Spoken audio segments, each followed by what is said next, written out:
বর্তমানে কিন্তু আমরা একটা ফেসবুক অ্যাকাউন্ট খুলে চালাচ্ছি অ্যান্ড এভরিওয়ান আমরা অনেকেই জানি না যে আমাদের অজান্তে আমাদের ফেসবুক আইডির ডকুমেন্টগুলো হ্যাকারদের হাতে চলে যাচ্ছে। তো অবশ্যই ফেসবুকের যে 3টা গুরুত্বপূর্ণ সেটিংস যদি আপনি না ঠিক করেন তাহলে কিন্তু আপনার ফেসবুক আইডিটি যে কোনো সময় হ্যাক, ডিজেবল এবং কি লক হয়ে যেতে পারে।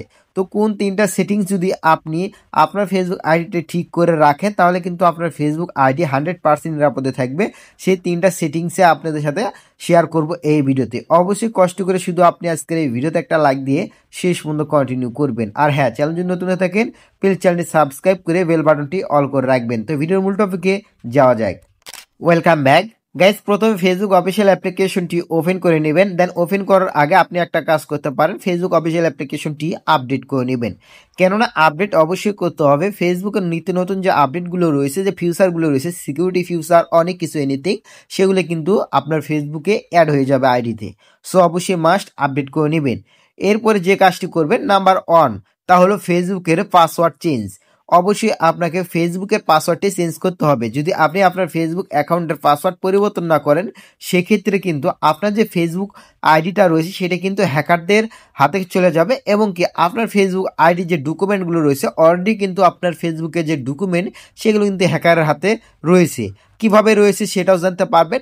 প্রথমে বলি, আপনার যে ফেসবুক আইডিটা রয়েছে এটার পাসওয়ার্ড অনেক আগে কিন্তু ক্রিয়েট করেছেন, হয়তো বা পরিবর্তন করেছেন, কিন্তু দীর্ঘদিন হয়ে যাওয়ায় ফেসবুক কিন্তু আপনাকে নোটিফিকেশনের মাধ্যমে কিন্তু জানাই দিবে যে আপনার ফেসবুকের পাসওয়ার্ড এখন পরিবর্তন করা উচিত।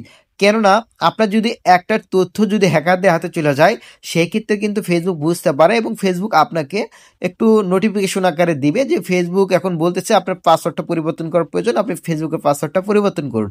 হ্যাঁ, আমাদেরও উচিত যে ফেসবুকের পাসওয়ার্ডটা কয়েকদিন পর পর বা কয়েক মাস পর পর চেঞ্জ করা, কেননা আমাদের ফেসবুকের পাসওয়ার্ড হ্যাকারদের হাতে গিয়ে থাকে এবং এতে গিয়ে আমাদের ফেসবুক আইডিটা দ্রুত হ্যাক হয়ে যায়। সো প্রথমে আপনারা যে কাজটি করবেন, এখান থেকে থ্রি লাইনে ক্লিক দেওয়ার পর সেটিংসে ক্লিক দিবেন, অ্যাকাউন্ট যে সেন্টার রয়েছে এখানে ক্লিক দিবেন, তারপরে এখান থেকে পাসওয়ার্ড অ্যান্ড সিকিউরিটি ক্লিক দিবেন অ্যান্ড তারপরে এখান থেকে চেঞ্জ পাসওয়ার্ড একটা ক্লিক দিবেন। চেঞ্জ পাসওয়ার্ডে ক্লিক দেওয়ার পরে এখান থেকে ফেসবুক সিলেক্ট করবেন। ফেসবুক সিলেক্ট করার পরে এখান থেকে আপনার যে প্রথম যে পাসওয়ার্ডটা রয়েছে সেটা দিবেন, নিউ পাসওয়ার্ড। দেন এখান থেকে এই নিউ পাসওয়ার্ডে এটা রিটাইপ করবেন। দেন এখান থেকে চেঞ্জ পাসওয়ার্ডে ক্লিক দিবেন। আর তারপরে আপনারা যদি 2 ফ্যাক্টর অথেন্টিকেশন অন থাকে তাহলে সেটা কি করবেন, আপনার নোটিফিকেশন যাবে, মানে কোড যাবে, কোডটা দিয়ে কিন্তু পাসওয়ার্ডটা চেঞ্জ করে নিতে পারেন। অবশ্যই মাস্ট আপনি পাসওয়ার্ডটা চেঞ্জ করবেন। আর 2 নাম্বার হচ্ছে 2 ফ্যাক্টর অথেন্টিকেশন, এটা মাস্ট অন করতে হবে। কেননা এভরিওয়ান 2 ফ্যাক্টর অথেন্টিকেশন যদি আপনি না অন করে থাকেন সেক্ষেত্রে যদি আপনার হ্যাকাররা পাসওয়ার্ড জেনেও যায় তাহলে কিন্তু আপনার পাসওয়ার্ডটা জেনে যাওয়া মাত্রই কিন্তু হ্যাক করে নিতে পারে। আর যদি 2 ফ্যাক্টর অথেন্টিকেশন অন করে থাকেন তাহলে কিন্তু হ্যাকাররা ট্রাই করার পরেও কিন্তু আপনার আইডিটি হ্যাক করতে পারবে না। কেননা এখান থেকে যখনই আপনি হ্যাক করবে হ্যাকাররা আইডি তখন কিন্তু আপনার কাছে 2 ফ্যাক্টর কোড চলে আসবে। অবশ্যই এটাও আমরা অনেকেই কিন্তু এটা অন করি না। আর এটা অন না করার ফলে কিন্তু আরেকটা প্রবলেম পড়ি আমরা, যে কিনা আমরা স্ক্রিনে দেখতে পাচ্ছেন, এই প্রবলেমটিতে আমরা ফেস করে থাকি এই প্রবলেমটি। সো অবশ্যই 2 ফ্যাক্টর অথেন্টিকেশন আপনি অন করবেন অ্যান্ড অন করার ক্ষেত্রে অবশ্যই অথেন্টিকেটর এটা ব্যবহার করে আপনি অবশ্যই 2 ফ্যাক্টরটা মারবেন, তাহলে কিন্তু আপনার ফেসবুক আইডির যে 2 ফ্যাক্টরের কোড অনেকেই অনেক সময় দেখতে পান যে নাম্বারে যায় না, অবশ্যই ওখানে কিন্তু কয়েক মিনিট পর পরই কিন্তু আপনি একটা কোড পেয়ে যাবেন, ওটা চাইলে ইজিলি ব্যবহার করতে পারবেন। সো এখান থেকে এটাতে ক্লিক দিন, ফেসবুক সিলেক্ট করার পরে আপনি পাসওয়ার্ডটা দিবেন।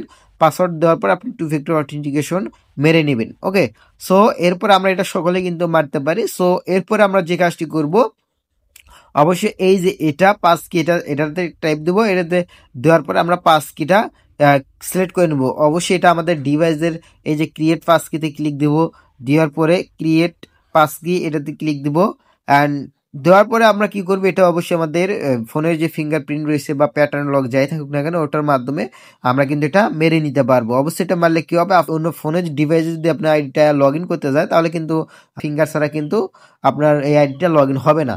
সেটা কিন্তু সুবিধা। দেন 3 নাম্বার আমরা কথা বলবো, তা হলো এরপরে সেটিংসে আসার পরে নিচের দিকে স্ক্রল করবেন।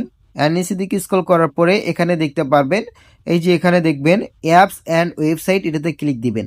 সো অ্যাপস অ্যান্ড ওয়েবসাইটে ক্লিক দেওয়ার পরে এখানে বিভিন্ন দেখতে পারবেন ওয়েবসাইট থাকবে, অ্যাপস থাকবে, যেগুলোতে মূলত আপনার আইডিটা লিঙ্ক করে অ্যাকাউন্ট ক্রিয়েট করেছেন শর্টকাটের জন্য, বিভিন্ন জিমেইলের হ্যাসালে না গিয়ে এখানে শর্টকাটের জন্য কিন্তু আপনারা কি করছেন, লগ ইন করেছেন। এর ফলে কি হয়, এখান থেকে আপনার যে সিকিউরিটি রয়েছে, মানে আপনার জিমেইল, ফেসবুকের জিমেইল বলেন, পাসওয়ার্ড বলেন, এবং হচ্ছে প্রোফাইল পিকচার, এনিথিং, বার্থডে, সব কিছু কিন্তু এই যে এই অ্যাপসের গুলোতে আন্ডারে চলে যায়।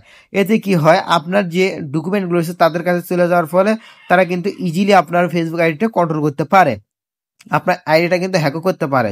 সেখানে দেখার পরে যদি দেখেন থার্ড পার্টি কোনো ওয়েবসাইটে আপনার হচ্ছে পাসওয়ার্ড গুলো সবকিছু চলে গেছে, তাহলে কি করতে পারেন, যদি লগ ইন হয়ে থাকে থার্ড পার্টি কোনো অ্যাপসে, তাহলে এখান থেকে এটাতে ক্লিক দিবেন। ধরেন আমি ক্যাপকাটে লগ ইন দিয়েছি শর্টকাটের জন্য, অ্যান্ড এখান থেকে কিন্তু দেখেন, এখান থেকে দেখেন আমার সকল ডকুমেন্ট কিন্তু তাদের কাছে চলে গেছে। এখান দেখেন নাম অ্যান্ড প্রোফাইল পিকচার চলে গেছে, দেন এখান থেকে জিমেলটাও কিন্তু চলে গেছে। এখন আমাদের কাজ কি হবে, এগুলো রিমুভ করতে হবে, মাস্ট রিমুভ করবেন। ধরেন ক্যাপকাট অনেকেই থার্ড পার্টি যে মোড রয়েছে ওগুলোতে কি করেন, লগ ইন দেন, ক্যাপকাটে আপনার অ্যাকাউন্টটা লগ ইন দেন। লগ ইন দেওয়ার ফলে কি হয়, আপনার যে ফেসবুকের সকল কিছু কিন্তু ডাটা তাদের কাছে চলে গেছে। এতে কি হয়, তারা কিন্তু হ্যাক করে নিতে পারে। এখন আমাদের কাজকে যে দেখতে পাচ্ছেন, এই যে লগ ইন, যে লগ ইন দেখতে পাচ্ছেন ইন উইথ ফেসবুক, এটা কিন্তু রিমুভ করবেন। অবশ্যই এখানে রিমুভে ক্লিক দিয়ে এখান থেকে রিমুভে ক্লিক দিবেন। ওকে, সো রিমুভে ক্লিক দিবেন, একটু জাস্ট অপেক্ষা করবেন, তাহলে কিন্তু রিমুভ হয়ে যাবে। এভাবে দেখবেন যেগুলো রয়েছে আপনার চেনা জানা যেগুলো নাই, মানে থার্ড পার্টি, সেগুলোতে এভাবে আপনি কি করবেন, রিমুভ করে দেবেন মাস্ট। সো এটাই কিন্তু সিকিউরিটি পারপাসে রিমুভ করতে হবে ভাই, যদি রিমুভ করেন সেটি কিন্তু আপনি নিরাপদে থাকবেন আপনার ফেসবুক আইডি নিয়ে। সো এই যে আমি 3টা থেকে 4টা বিষয় বললাম, এগুলো যদি আপনি ফলো করেন 100% আপনার ফেসবুক আইডিটা নিরাপদে থাকবে। সো এভরিওয়ান, আশা করি বোঝাতে পেরেছি। সো ফেসবুকের এই যে 3 থেকে 4টা গুরুত্বপূর্ণ বিষয় যদি আপনার কাছে ভালো লেগে থাকে, অবশ্যই ভিডিওতে একটা লাইক দিবেন। চ্যানেল নতুন হয়ে দেখলে প্লিজ চ্যানেলটি সাবস্ক্রাইব করে বেল বাটনটি অল করে রাখবেন, এরকম হেল্পফুল ইন্টারেস্টিং ভিডিও সহকারে পেতে। সো আবার দেখা হবে পরবর্তী একটা ভিডিওতে।